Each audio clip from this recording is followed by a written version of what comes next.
माननीय मुख्यमंत्री देवेंद्र फडणवीसजी, एकनाथ शिंदेजी, सुनेत्रा पवारजी, आमचे अध्यक्ष रवींद्र चव्हाणजी यांनी सर्वच अपक्ष उमेदवाराची चर्चा केली आहे आणि या उपर काँग्रेसला आम्ही विनंती केली आहे की इतक्या उन्हाळ्यामध्ये आणि पेट्रोल डिझेलच्या क्रायसिसमध्ये ज्या ठिकाणी काँग्रेसची संख्या फाईट देण्यापुरती नसेल त्या ठिकाणी त्यांनी निवडणूक अनौपच करावी अशी विनंती आम्ही काँग्रेस पक्षाला केली आहे। मला विश्वास आहे की ज्या ठिकाणी लढण्याची स्थिती नाही आहे शेवटी हे निवडणूक संख्याबळावर आहे आणि संख्याबळ महत्त्वाचं असतं, पब्लिक निवडणूक नाही आहे।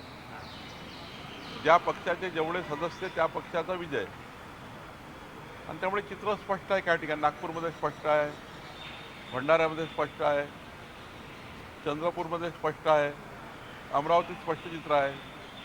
महाराष्ट्रामध्ये 17 सीटवर चित्र स्पष्ट आहे की भाजपा महायुती निवडून येणार आहे।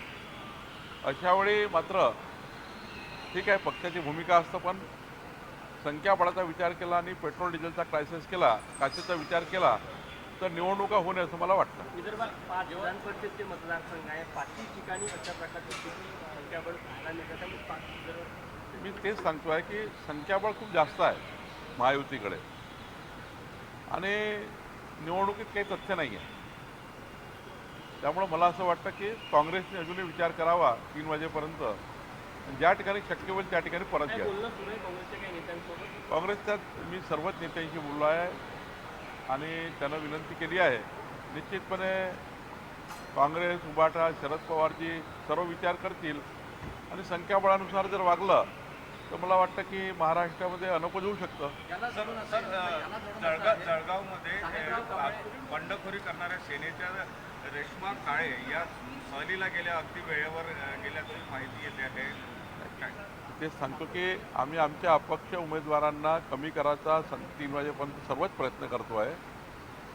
जे ऐकले नाही त्याचं बघू काय करायचं, पण जे मला वाटतं की 100% आमचे अपक्ष लोक ऐकतील, आमच्या पक्षाचे, शिवसेनेचे ऐकतील, राष्ट्रवादीचे ऐकतील आणि आपला उमेदवारी ज्या ज्या ठिकाणी जो लढतो आहे, भाजप लढते आहे तिकडे शिवसेना राष्ट्रवादी परत घेईल, काही ठिकाणी आमच्या लोकांनी भरला आम्ही परत घेऊ।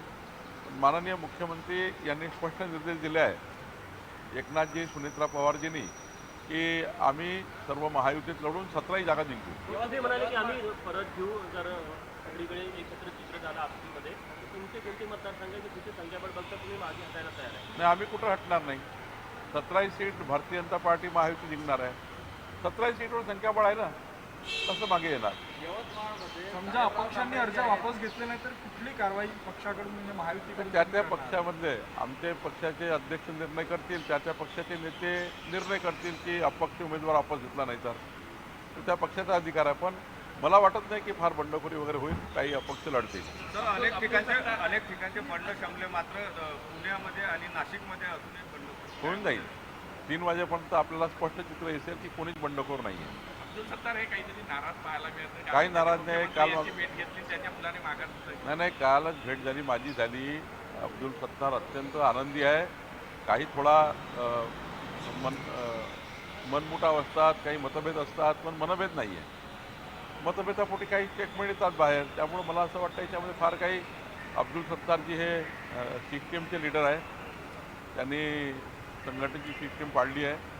मला वाटतं एकनाथ शिंदेजींचा ते ऐकतील आणि विड्रॉ करतील। आजपासून यवतमाळमध्ये साहेबराव कांबळे जे उमेदवार होते ते अचानक त्यांनी माघार घेतली आणि त्या ठिकाणी महायुतीला यश मिळेल असं वाटतंय। साहेबराव जे कांबळे काँग्रेसचे उमेदवार होते आणि राष्ट्रीय स्तरावर पण त्यांचं आहे आणि त्यांनी माघार घेतली। काँग्रेसचे उमेदवारसुद्धा हा विचार करतील की ही निवडणूक त्यांना लढून काय उपयोग आहे। संख्याबळ नसेल तर फक्त हारण्याकरता लढायचं आहे, जिंकण्याची परिस्थिती नाही आहे, मग कशाला लढतील? उमेदवार विचार करतो आणि शेवटी उमेदवाराला लढावं लागतं, उमेदवार लढावं लागतं। समजा 700 मतं आणि 200 मतं इतका फरक आहे तर कशाला उमेदवार लढेल? केवळ आपले मतं घेईल आणि घरी जाईल। त्यापेक्षा पेट्रोल डिझेलच्या क्रायसिसमध्ये नाही लढलं तर बरं असं वाटतं. तुम्ही आजपासून ऍक्टिव्ह म्हणून आलेले आहेत वर्धात आणि नागपूरमध्ये बैठका घेत आहेत. कशा पद्धतीचं तुमचं नियोजन असणार आहे? निवडणुका तशा वन साईड आहे. बंटी भांगडियाजींनी चंद्रपूरमध्ये बऱ्यापैकी पुढाकार घेऊन ही निवडणूक त्यांनी हातात घेतली होती, पण आता ती निवडणूक चांगली आहे. भंडाऱ्याची निवडणूक परिणय फुके बघतात आहे. मी साधारण विदर्भ बघतो आहे. त्यामुळं मला असं वाटतं की विदर्भातल्या 5ही जागा महायुती जिंकेल. राहुल गांधींनी एक वक्तव्य केलेलं आहे की भारतामध्ये आर्थिक सुनामी जी आहे ते मोठ्या प्रमाणात भयंकर येणार आहे, आर्थिक संकटांना सामोरं जावं लागणार आहे. आणि पंतप्रधान सरकार पुन्हा पडेल असं पुन्हा वक्तव्य. सोनाच्या चमच्याने बदामाचा ज्यूस पिऊन राहुल गांधी मोठे झाले आहे. त्यांना आर्थिक टंचाई काय होतं, गरिबी काय होते हे कळत नाही. आमचे पंतप्रधान नरेंद्र मोदीजी यांनी गरीब कल्याणाच्या मध्यमवर्गीय कल्याणाचा विचार केला आहे आणि देशाची स्थिती भक्कम राहील याची काळजी घेतलेली आहे. त्यामुळे राहुल गांधींनी यावर बोलणे म्हणजे हास्यास्पद आहे. राहुल गांधी ने कहा है कि 1 साल में सरकार गिरेगी या देश में इमरजेंसी लगेगी। राहुल गांधी दिन में भी बुरे सपने देखते हैं. सपना देखना चाहिए लेकिन सपने में जान होनी चाहिए. बचपने से जन्म होते ही अमीरी में बड़े हुए राहुल गांधी को गरीबी समझती नहीं है. गरीबी समझती है प्रधानमंत्री मोदी जी को, जिन्होंने चाय के टपरी पर काम करके अपना जीवन शुरू किया है.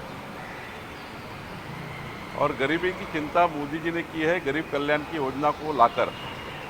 और देश को श्रीमंत कैसा बनाना ये मोदी जी जानते हैं.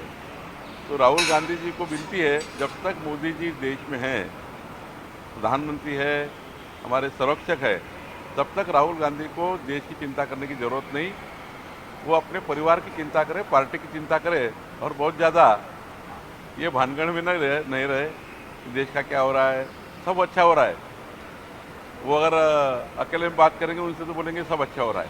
नागपूरच्या कळमना बाजाराला तुमच्या प्रयत्नांना राष्ट्रीय बाजाराचा दर्जा मिळालेला आहे. किती महत्त्वाचा असणार हा दर्जा कळमना मार्केट? कळमना बाजार समिती ही आशिया खंडातली सर्वात मोठी बाजार समिती आहे. राज्य सरकारने कायदा करून कळमना बाजार समितीला नॅशनल बाजार समिती, राष्ट्रीय बाजार समिती जाहीर केलेला आहे. आणि यामध्ये आता कळमना बाजार समिती ही जगाच्या देशाच्या सर्व बाजारात जोडली जाणार आहे. त्यामुळं आमच्या विदर्भाचं जे पीक आहे, फळं आहे, भाजीपाले आहे, हे देशाच्या कुठल्याही कानाकोपऱ्यावर आणि जगातल्या अनेक देशांमध्ये एक्सपोर्ट होऊ शकतं, अशी या ठिकाणी योजना तयार होणार आहे. आणि या बाजार समितीमुळं विदर्भाचं, नागपूरचं उपराजधानीचं चित्र बदलणार आहे. साहेब, शेवटचा प्रश्न साहेब, बाजोरिया जे विप्लव बाजोरिया सुप्रीम कोर्टात जात आहे. अमरावतीच्या पालकमंत्री त्यांचा तो अधिकार आहे. त्यांचा आरोप असा आहे, त्या ठिकाणी त्यांचा आरोप असा आहे, जिल्हाधिकाऱ्यांनी जवळपास 3 तास हेरिंग घेतली, नंतर त्यांचं अफिडेव्हिट जे आहे ते कॅन्सल केलं, ते हायकोर्टात गेले, आता सुप्रीम कोर्टात चालले. त्यांनी आरोप केला की सरकारनं जाणून बुजून त्यांचा अर्ज जो आहे बाद केला. प्रवीण पोटे काल आपला वकील घेऊन हायकोर्टात होते. हायकोर्टावर विश्वास ठेवावा, सुप्रीम कोर्टावर विश्वास ठेवावा. जिल्हाधिकाऱ्यावर विश्वास नाही तर दोन्हीकडे विश्वास ठेवावा. सुप्रीम कोर्ट आणि हायकोर्ट सुप्रीम आहे.